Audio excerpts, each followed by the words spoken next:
Jayo Nityananda. Jai Jai Shri Chaitanya Jayo Nityananda. Jai Jai Shri Chaitanya Jayo Nityananda. Jai Jai Shri Chaitanya Jayo Nityananda.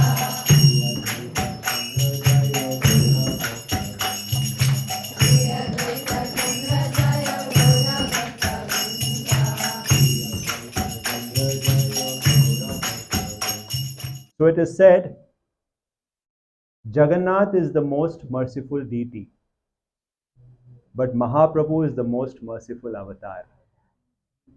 So both are merciful, but Jagannath is the most merciful deity, but Mahaprabhu is the most merciful avatar, right? But even more merciful than Chaitanya Mahaprabhu is Lord Nityananda Prabhu. Lord Nityananda Prabhu. One time, a devotee asked Guru Maharaj, how do we get the mercy of Nityananda Prabhu? How do we get the mercy of Nitai? And Guru Maharaj said, how can you escape the mercy of Nitai? How can you escape the mercy of Nitai? You see Gaur Nitai, right? We see Gaur Nitai on the altar.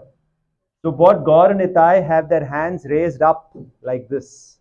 But some Gaur Nitai have their hand, one hand up, one hand down. Have you seen? Yes. Like this. Yes? So what does that mean? What does that mean? Getting the mercy from Krishna. Yes. Giving it.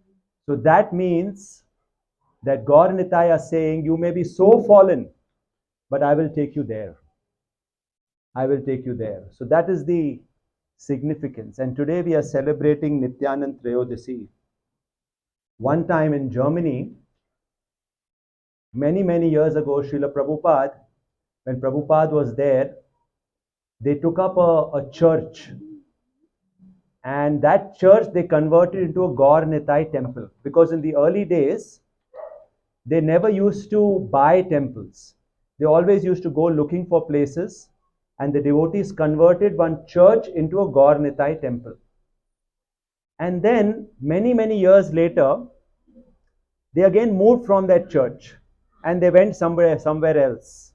Maybe 20 years later, they went somewhere else. But then, after a few 5, 6 years, a few devotees were passing by that road, selling Back to Godhead magazines. And they came to know that this church was the place where Gaur Nitai used to stay. So they knocked at the door. It was a big, heavy door. They knocked at the door and they said, okay, let's just go inside and see what is inside. We heard that this was a Gaur Nitai temple. So they knocked at the door and the door opened. And two hefty looking men opened the door.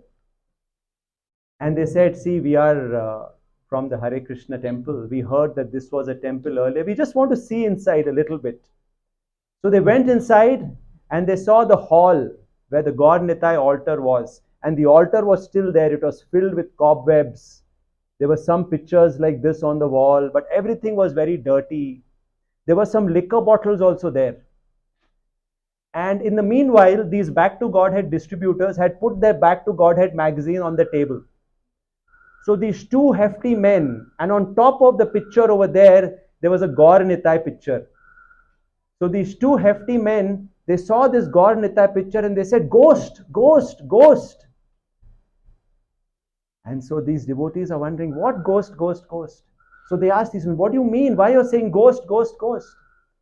They said, every night, these two people their picture there is on this magazine, every night they come and they fight with us that this is our place, this is our place. This is our place. Why you're drinking liquor here?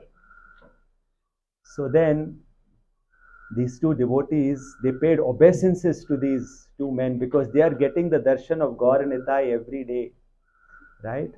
So even in these old temples where Gaur Nitai used to stay, they still come back and they offer their mercy.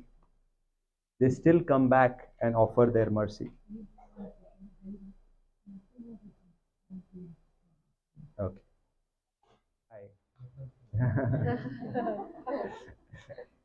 I have a very special connection.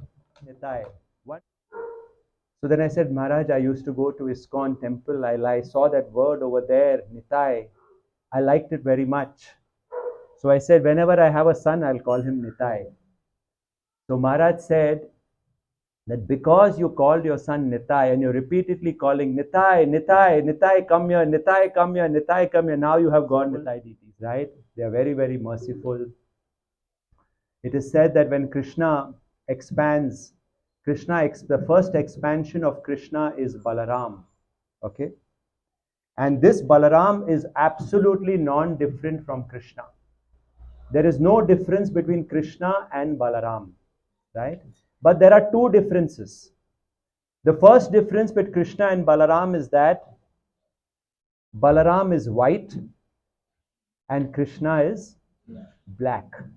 Balaram is said to be the color of a freshly formed monsoon cloud.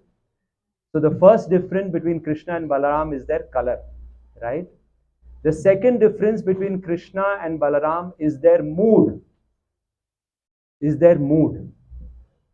is said that both are absolutely same. They look the same, their potency is the same, their mercy is the same, but their mood is different.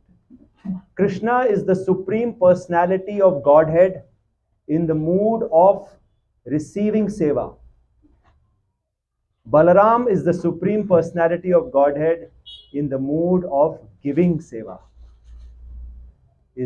Balaram is the supreme personality of Godhead in the mood of giving seva. It is said that whenever Krishna comes, Balaram also comes. You see, in Dwapar Yuga, Lord Rama came.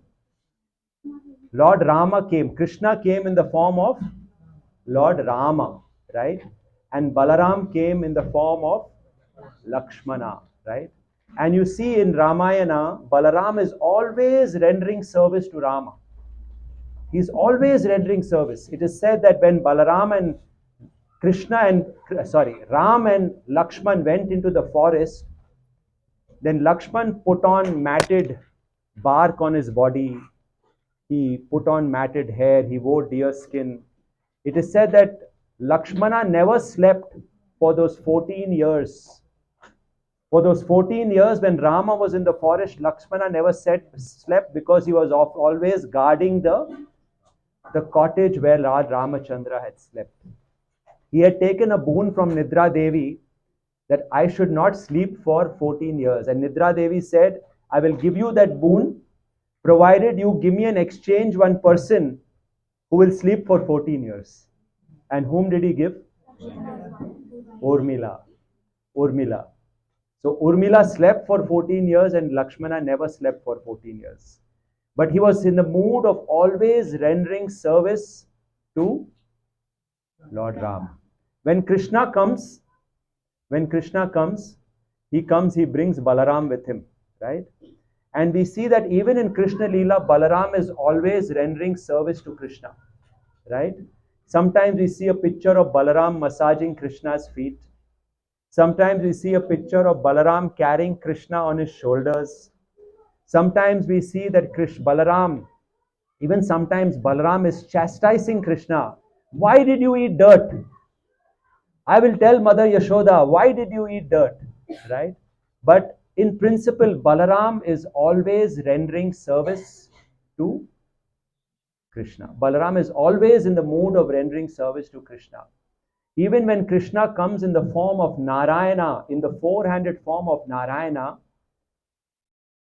Garbhodakshay Vishnu, Shirodakshay Vishnu, when Krishna comes in that form, and all the inanimate and animate objects, all the planets are resting on him. When Lord Narayana wants to rest, Balaram comes as Ananta Shesh, Sheshanag. He forms at Ananta Shesh, Sheshanag, a comfortable mattress, a comfortable place where Lord Narayana can sit. Balaram comes in that. When Lord Narayana is feeling hot, Sheshanag becomes cold. When Lord Narayana is feeling cold, Sheshanag becomes hot to render service to Krishna. So we see that Balaram comes as in Krishna Leela, Balaram comes as Krishna. In Rama Leela, Balaram comes as Lakshmana. In Narayan Leela, Balaram comes as Sheshanag. Yet in Kali Yuga, when Lord Krishna comes in the form of the most magnificent, in the most magnanimous, in the most merciful form of Chaitanya Mahaprabhu, Balaram comes as Nityananda. So Balaram is not non-different from Nityananda. He comes to render service to Lord Chaitanya Mahaprabhu. He comes simply to render service to Lord Chaitanya Mahaprabhu. It is said that Gauranga Mahaprabhu is a combination of Radha and Krishna. And Lord Nityananda is a combination of Balarama and Ananga Manjari. He is a combination of Balarama and Ananda Manjari, right? It is said that, we all come to this Bhakti center. We come from so many years, we have been coming, and we come to this Bhakti center and we learn so many things, right? The first class we learn when we come to this Bhakti center, we learn that we are not this body, we are the soul, right? Then we come to know that Krishna is the Supreme Personality of Godhead. We need to render service to Krishna. So we learn so many things in this Bhakti center.